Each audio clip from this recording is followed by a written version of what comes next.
Back in the playoffs, the A's had another rough battle on their hands, this time with the Detroit Tigers.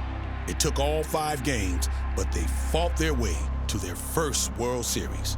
Only thing was, it came with a huge loss. We lost Reggie, on a double steal. The runners are going. Here comes Jackson on the way home, and he is safe for 1 run. And Jackson is hurt.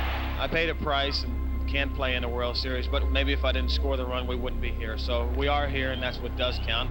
Now we had to go into the Big Red Machine without Reggie. Oh, the Big Red Machine. The Cincinnati Reds, the class of the National League. Old school and no joke.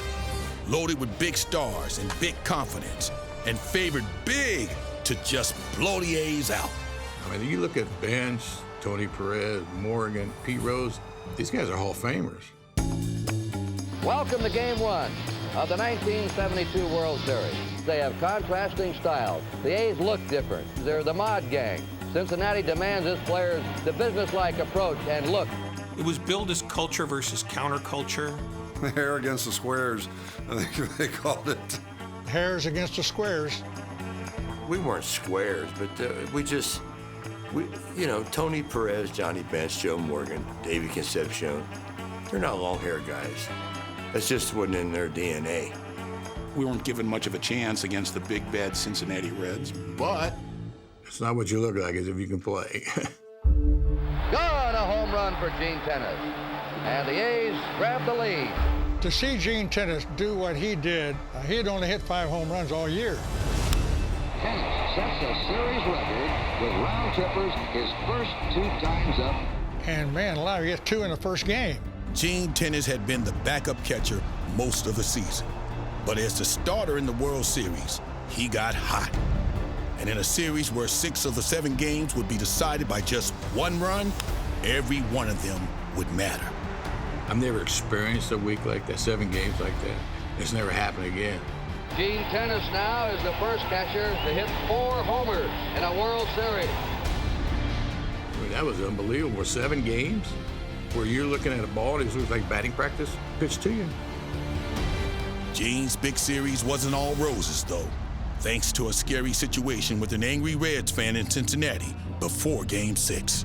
This guy was popping off, and this lady overheard him say, if this tennis guy hits another home run, he's going to shoot me. Well, she goes and gets a security guard, and they pull him out of line. And sure enough, he had a loaded revolver on him and a bottle of whiskey.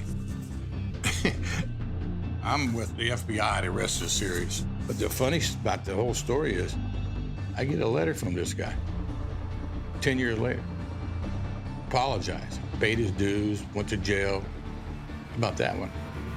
The Reds forced Game 7 at Riverfront Stadium, but that day, Tennis again had the big hit to put the A's up for good one more time. I really hate to talk about that series because I made the last out of that series.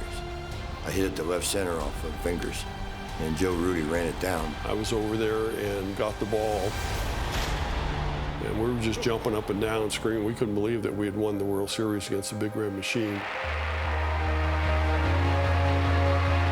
That's what you dream about as a kid. And then all of a sudden it's there and it's over in 5 seconds. But what a 5 seconds. It was phenomenal flying back into Oakland that first time. There was just thousands of people everywhere. There was more people at the airport than there was at the ballpark. I mean, it was crazy. Going from almost obscurity to winning the World Series, can't really describe the feeling. We were the first pro team to win any kind of a championship in the Bay Area. And after 72, everybody said, well, wait a minute, these guys may look stupid, they may act stupid, and we can't stand them, but they are pretty good, though, and we're going to have to take them serious.